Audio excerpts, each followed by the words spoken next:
Yeah, but I don't want her to be like me, do I? Why not? I think you're f***ing great. You're mental. And you're a f***ing nightmare. But you're fierce.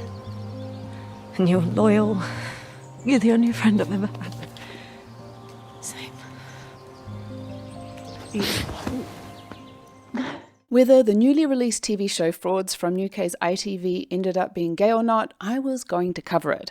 After all, it has Suranne Jones, who played gay in Gentleman Jack, about a historical Englishwoman called Anne Lister who wooed other women and wrote in her diary about how she was looking for a wife, and then played a Sapphic again in Vigil, where we see her as Detective Amy Silver, reunited with her ex-lover to solve a mystery on board a submarine. It made her rather popular within corners of the Sapphic fandom. Then we have Jodie Whittaker, who played the 13th Doctor, the first female Doctor, which had all sorts of queer and gender-bending implications, and after a slow build, we got to know that 13 returned romantic feelings for her companion Yaz, even if it was frustratingly last minute and went nowhere.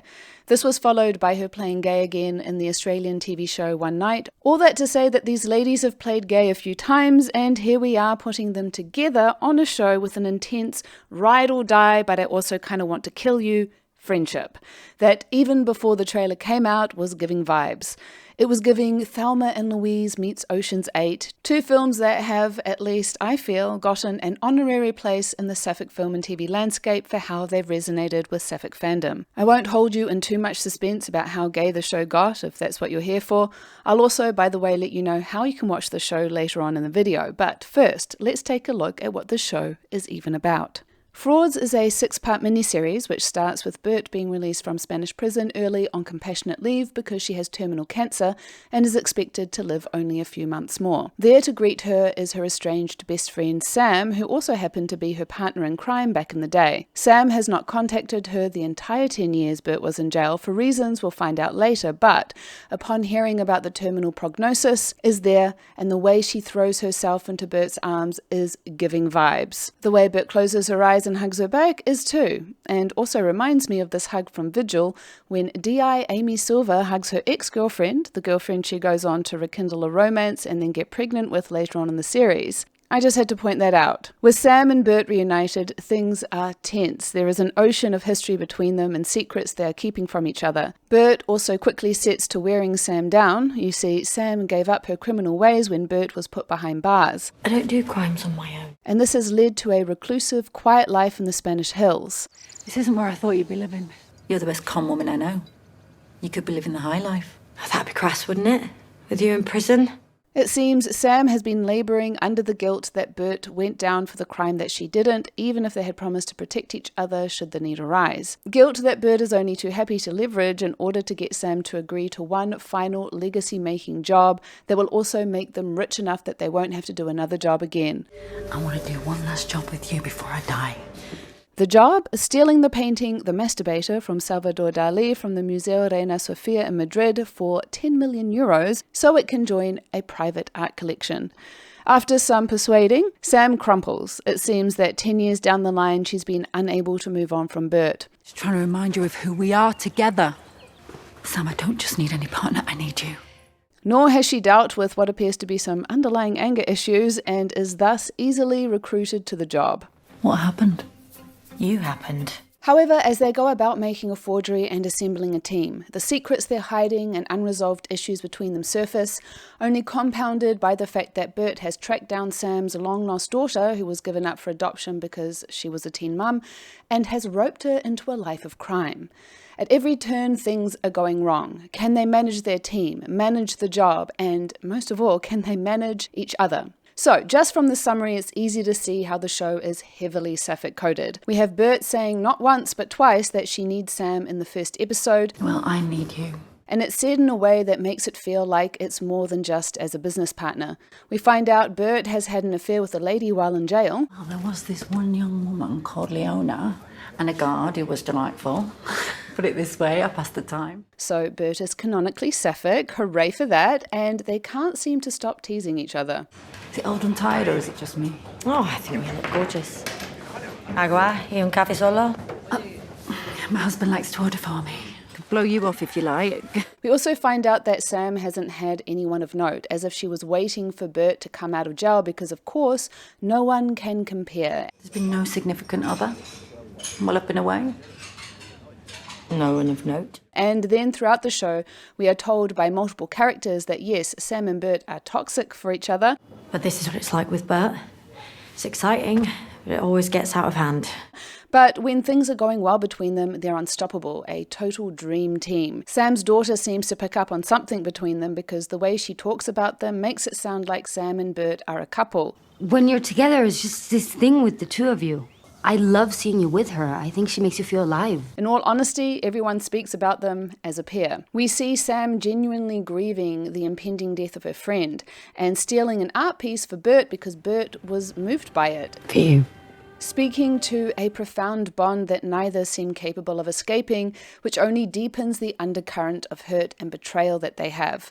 Not to mention that unlike the glitz and glam of your typical American heist movie, say like Ocean's 8, we've got two ladies dressing in what I like to call lesbian fashion, with a special mention going to Bert's gay Hawaiian shirt and Sam's dyke disguise. I have to also make note of the fact that during the pool fight between our ladies, with all its violent erotic undertones, after Sam has uncovered the fact that Bert has been in contact with her daughter and said nothing, has the song These Boots Are Made for Walking, traditionally a feminist anthem, playing over the top. A song that sings to a lover who has wronged them. Even the opening song, A Girl Like You, where the lyrics are, I've never met a girl like you before, but here you come a knocking at my door, as Sam goes to pick Bert up, and after meeting her daughter for the first time, and Sam, in a rage at Bert's betrayal, is smashing crockery to the song Tainted Love with the lyrics, the love we shared seemed to go nowhere, and once I ran to you and now I run from you. You can't tell me that that doesn't have significance. As does the final song of the season as the women drive off together, which is Imagine Me and You, blasting over the final shot.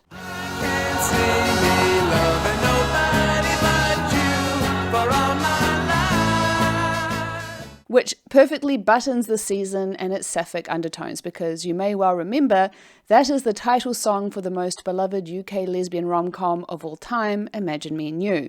Given this is a UK show, this is not a coincidence. As a little aside, what is also not a coincidence is that Kate Fleetwood, who played Leandrin in The Wheel of Time and clearly had some kind of feelings for the leading sapphic lady on the show, Moiraine Damodred, also has a fairly prominent role in the show. If you've got a sapphically coded moment you think deserves a mention, like say the way Sam casually sniffs Bert's clothes as she domestically folds and tidies it away like a good husband should, do pop that mention in the comments. I would love to see what you picked up on. Having said that, as you have probably guessed, our ladies are not explicitly gay for each other. It remains in subtext, clearly and very intentionally laid in because the writers know their actresses, the work they've done and the fans they've amassed. It's hardly surprising since Suranne Jones is a co-creator of the series. I mean, she knows about the ladies loving her. It's giving 1990s Xena subtext vibes where they are clearly towing a line because they can, they're titillating without committing, and perhaps for some of you that will be enough to not watch. I understand not wanting to watch content that is coded and not explicit, that so clearly flirts with the idea without actually claiming the title. It can, given sapphic film and TV history, feel like a callback to an era where that's all we got, and we're just tired of it. I did a deep dive into sapphic film and TV history a while back, link in the title cards. However, does this particular show need to be explicitly gay? In my opinion, no. I'm also down for it being an intense friendship, and these kinds of friendships do exist. This dynamic can genuinely be platonic. I'm also down to celebrate messy, intense friendships on our screens, although I'll also be honest and say that I'm headcanoning that they either were together at some point in their past, which they haven't acknowledged yet, because apart from revealing that Sam was knocked up by some skeezy guy at 16 when Bert met her, that they pickpocketed together and were working a job when they got busted, we know precious little about their history. The alternative is that they have some charged emotional affair going on for years where neither lady has been able to admit their feelings to the other, and it's for this very reason that they are so terribly toxic for each other, because they haven't been able to be truthful about how they feel, and in denying it, it's become a twisted mess between them. I do hope a season 2 will be greenlit, and I'm hopeful it will be. I think the show is going well, and if so, there is still a lot of their relationship to dive into. There is a lot of unresolved emotions between them that need resolving, because one thing is made very clear in this season, and it is that when they are not good, nothing is good. Over and over again, as they hide things from each other, we see their carefully laid plans fall apart as a consequence. But when they are good with each other, such as when they put aside their differences on the day of the heist, we get to see how well they work together. It's a dynamic that is fraught and volatile. However, when they're in harmony, they balance each other out. Now, to discuss further thoughts on the season, I have to step into spoiler territory, but before I do that, let me tell you about how you can watch it if you're keen. As I said, it's on ITV, a public broadcasting station, which means that they have a free website called ITVX, where the entire show can be streamed right now. So, spoilers from here. Having spoken about the Sapphic undertones, the question does beg, is the show any good? In my opinion, it was fun, and it had its moments where it was great, and other moments where it wasn't so great. The first and last episode for me were the best. The first because we're trying to suss their relationship out, and we're given a breadcrumb trail that entices the Sapphic senses, and the last because it was dynamic. The stakes were high, and watching the two ladies work in tandem was fun. As much as we might doubt their ability to pull it off as thing after thing went wrong in the build-up, they are ultimately proven to be immensely capable, and against all odds, they make it work when it seems impossible that it could. But that is also not unexpected. The very framework of the heist genre means we know from the start that they'll somehow pull it off. We also know that they'll have a plan that will be tossed out the window and a new one will have to be figured out with time bearing down upon them. The whole concept of a heist to end all heists and make them so rich that they can retire is also a cliche of the genre. So, even though these elements on their own need to be well executed to be satisfying, they're not enough on their own to make the show good. The interpersonal dynamic between Sam and Bert and the introduction of the daughter therefore makes for a crucial dynamic to lift the show above predictable story beats. And this is where I feel like it didn't work quite as well as it could have. Sam and Bert spent so much time in perpetual conflict, and I wish we'd gotten just a bit more screen time to show their love for each other. Perhaps, for example, them sharing a quiet drink together, watching the sunset at some point, or as they sat hiding from the cops in the desert in the final episode, a short scene to re-establish their partnership given they'd been ready to leave each other and never see each other again moments before. Bert had even made a final move to turn Caitlin against Sam and for them to steal her share of the money. It would have been nice to have a more prominent beat, maybe not a total reconciliation, but at least a few steps towards it. Although perhaps that's just me being a romantic mushy shipper fangirl. I also felt that to really sell the idea of Sam and her daughter, Caitlin, we needed more relationship building between them because I saw the twist coming that Caitlin was in fact not Caitlin, but an imposter there to rob them of their money, largely because the way that they had Caitlin and Sam interacting felt off. There was no attempt beyond a couple of scenes of them navigating the difficulties of a mother and adult daughter reconnecting in a way that felt genuine. It quickly moved on to using Caitlin as a character to drive the plot forward. Given we established what a big deal this was for Sam and how much emotional turmoil abandoning her daughter had caused her, it felt that promised storyline got dropped in favour of the plotting, weaving as many obstacles together to heighten the stakes. And look, well done too. The rescue of the guy forging the art piece they want to steal was dynamic and fun, which then led to the final moment when the guy Bert had zip-tied to a chair hours away from the nearest town, showing up as they're about to get away scot-free is great.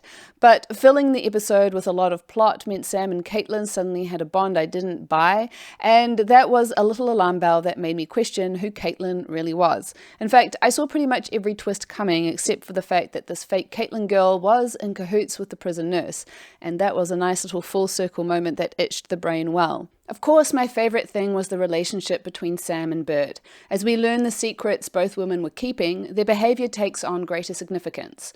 Sam working with the police, which put Bert in jail 10 years back, is the deepest kind of betrayal given their relationship. And so Bert faking her cancer to get early release and then orchestrating an elaborate heist that would have taken years to plan in order to very specifically rope Sam into doing it so she can exact revenge feels about right. It merely mirrors her emotional devastation at Sam's betrayal. I also think that Sam was probably telling the truth when she said that had she not put her in jail, they would have wound up dead because of Bert's reckless behaviour. She clearly wanted a way out, but because Bert had such a hold over her, she didn't know how to escape the relationship. Even 10 years later, she doesn't, because she so easily agrees to a final job. There is something about Bert that, as referenced a few times in the show, is exciting to her. You're off your rocker. Yeah, but you love it though, don't you? What's not to love? It makes Sam come alive. For a decade, she languished in law-abiding obscurity, but it is also implied to be a shadow of a life. By the end of the series, instead of walking away from the money, which is what she should have done if she was genuinely wanting to get out, she instead wants to go after fake Caitlin to get it back with Bert. Bert has a seductive hold on her, and Bert, in all her wild and untamed glory, really just wants to be loved for who she is, criminal warts and all.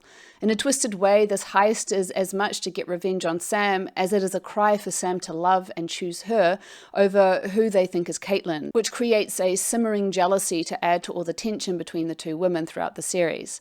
The complexity of this relationship is what gives the show its emotional center, although, as I said, I do wish we'd gotten just a few moments more of Bert and Sam being in harmony with each other, without all the layers of lies and deception in the way. So to say it was fun and overall a good show, but at least to me, had some flaws that meant I didn't love it. Still a worthwhile watch. I did enjoy the setup for season 2, which would see them heading off to Italy in a stolen car to track fake Caitlin and this prison nurse down and get their millions back. It also suggests that because they have to work together again, they will have to face their friendship properly and figure it all out, which I'm all for, gay or not. Let me know your thoughts on the show, and until next time, lady lovers.